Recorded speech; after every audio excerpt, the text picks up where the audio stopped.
My dear student, मैं सुनील कुमार आप सभी को अनन्या क्लास में स्वागत करता हूँ।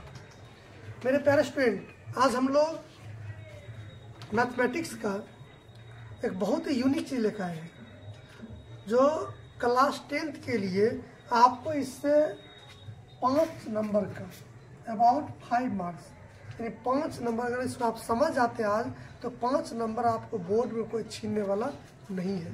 गारंटी वारंटी है मेरा कि अगर आज आप सीख गए तो डिफिनिट समझिए कि आपको 5 नंबर बोर्ड में कोई नहीं काटेगा। ये मैं बोल रहा हूँ।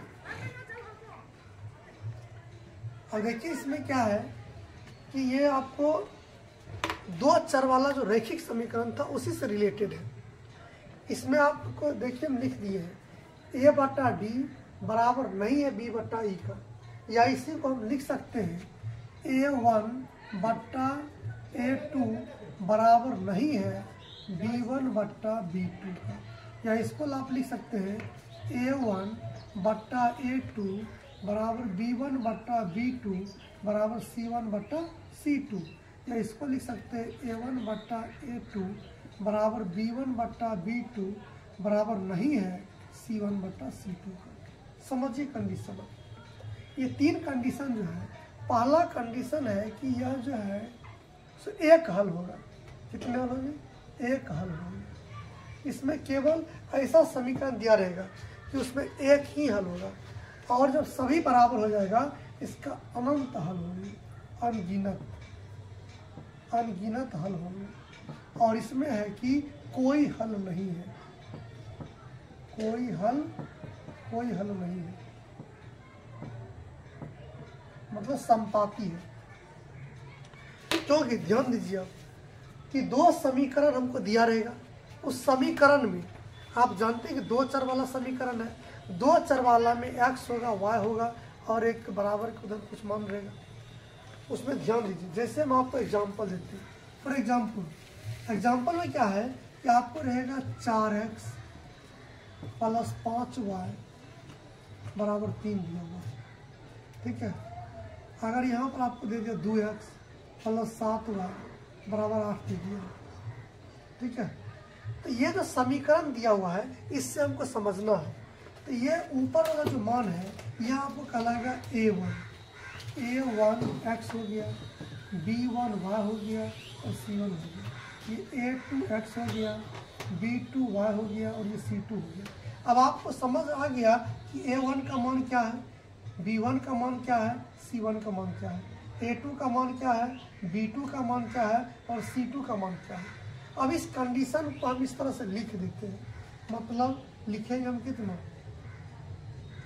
A1 बट्टा A2, B1 बट्टा B2, C1 बट्टा C2।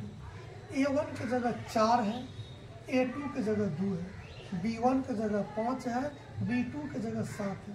देखो यहीं पर हम कंडीशन देख रहे हैं कि बराबर नहीं है। बराबर नहीं तो आगे तो हमको पढ़ने की जरूरत नहीं है, ठीक है। ये बराबर नहीं है, आगे हम यहाँ पर लिखे नहीं लिखे कोई फर्क नहीं पड़ता है, क्योंकि ये भी बराबर नहीं होगा। पहला कंडीशन आ गया, ये दोनों बराबर नहीं है। इसका मतलब है कि ये कौन सा हल है, एक हल है, ओनली वन, एक हल होगा। अगर इस कंडीशन में आ गया, इस तरह का मान आ गया, इसमें केवल एक हल होगा, कोई दिक्कत नहीं है। अब देखिए, अब दूसरा समझिए आप, यानी ये कंडीशन आपको याद रखना पड़ेगा कि A1 बट्टा A2 बराबर नहीं है B1 बट्टा B2 का, तो एक हल होगा। A1 बट्टा A2 बराबर है B1 बट्टा B2 बराबर होगा C1 बाय C2, यानी सब बराबर होगा। तो सब बराबर का मतलब है कि वो अनंत हल होंगे, उसका कोई लेखा जोखा नहीं है। तीसरा कंडीशन है कि A1 बट्टा A2 बराबर होगा B1 बट्टा B2 का, लेकिन C1 बट्टा C2 बराबर नहीं होगा। इसका मतलब है इसका कोई हल नहीं है। देखिए अब दूसरा सवाल जैसे हम बता रहे हैं, दूसरा हम बता रहे हैं कि जैसे हमको दे दिया है 4x माइनस 2y बराबर दे दिया 3, ठीक है। अब हमको यहाँ पर दे दिया 8x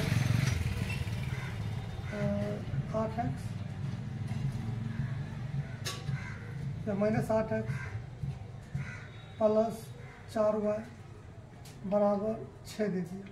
ठीक है, ये दो कंडीशन, दो समीकरण दे दिया।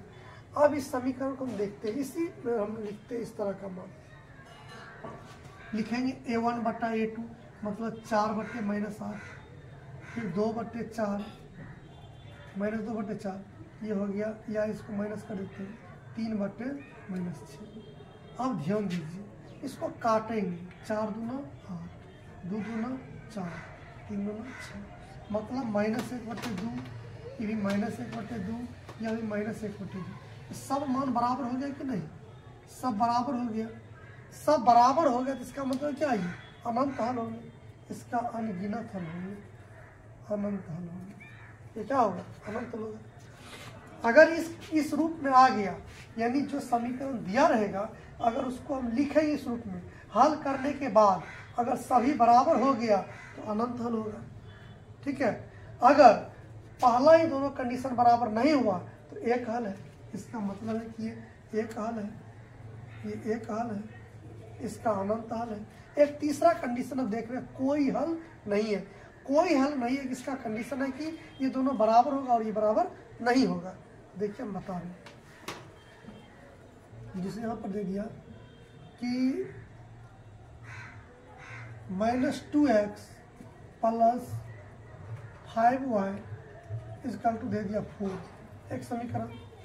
दूसरा समीकरण आपको क्या है कि यहाँ पर -6x दे दिया प्लस 15y दे दिया बराबर 7 दे दिया। ठीक है, इस रूप में देखेगा। तब क्या करना है, यानी -2x plus 5y equal to 4, -6x plus 15y equal to 7। अब इसमें यही कंडीशन हमको लाना है कि a1 बटा a2 तो -2 बटा -6, 5 बटा 15 हो गया और ये 4 बटे 7 हो गया। काटिए इसको, 2 से 2 दिया 6, 5 दिया 15, माइनस भी कटेगा इसका, ये कटने वाला नहीं है। ये 1 बटा 3 हो गया, यह भी 1 बटा 3 हो गया और ये 4 बटे 7 हो गया। ये तो बराबर है लेकिन ये बराबर नहीं है, तो ये बराबर है, ये बराबर नहीं है। एक बराबर है, दूसरा बराबर नहीं है, तो मतलब कोई हल नहीं है। इसका मतलब हुआ कि ये कोई हल नहीं है। समझ लीजिए, अगर आप इतना समझ गए तो समझिए कि 5 से 6 नंबर आपको बोर्ड एग्जाम में कोई नहीं काटेगा। इतना सही, पहले आप इसको माइंड में रखना है कि a1 बटा a2 बराबर नहीं है b1 बटा b2 का। ठीक है, यानी इस कंडीशन में या तो ये रहेगा या रहेगा, दोनों सेम चीज़ है। अगर आप इसको ABC a1 b1 c1 माने, a2 b2 c2 माने, तो हम लिखेंगे a1 बटे a2, या इसी को हम लिख सकते हैं ABC DEF, तो a बटे d, b बटे e, c बटे f होगा, या a1 बटे a2 b1 बटे b2 c1 बटे c2। अब इस तीनों कंडीशन में जिस कंडीशन को फॉलो करेगा वही उसका रूल होगा, वही एक हल होगा, अनंत हल होगा, या कोई हल नहीं होगा। तो पहला समीकरण था कि 4x प्लस 5 बराबर 3, 2x प्लस 7 बराबर 8। हम इसका मान निकाल लिए इधर, 4 बटे 2, 5 बटे 7, 3 बटे 8। अब इसको हल करने के बाद हम चेक किए कि यह दोनों बराबर नहीं था, तो बराबर नहीं था तो मतलब एक हल हो गया। दूसरा समीकरण लिए, इसमें जब इसको हम बट्टा में लिखे 4 बटे -8, -2 बटे 4, 3 बटे -6, इसको काटने के बाद देखें सभी -1 बटे 2 के रूप में है, सब बराबर हो गया। तो सब बराबर हो गया तो मतलब अनंत हल है। तीसरा कंडीशन था कि तीसरा में -2 बटे -6, 5 बटे 15, 4 बटे 7, ये जब काटे तो ये दोनों बराबर हो गया, बराबर नहीं हुआ। जब पहला कंडीशन बराबर दूसरा बराबर नहीं है मतलब कोई हल नहीं है। तो ये हो गया आपको द्विघात समीकरण का, ये द्विघात नहीं सॉरी, ये हो गया आपको दो चर वाले रैखिक समीकरण का प्रॉपर्टीज। अगर आप इतना समझ गए तो 5 नंबर कोई आपको दुनिया में काट नहीं सकता है, ये हम गारंटी के साथ बोलते हैं। और हमें उम्मीद है कि आप सीख गए होंगे, क्योंकि इतना आसान तरीका से बता दिए कि आप सीख गए होंगे और डिफिनिट आप है कि बोर्ड में बना लीजिएगा। इसलिए आप सभी को मकर संक्रांति की शुभकामनाएं, के साथ साथ आपको ढेर सारी दही चुरा के बधाई। और फिर आप कल तो क्लास बंद ही रहेगा, फिर उसके बाद क्लास शुरू होगा। तब तक के लिए आप सभी हमारे चैनल पर अगर नया है तो लाइक सब्सक्राइब करते रहें।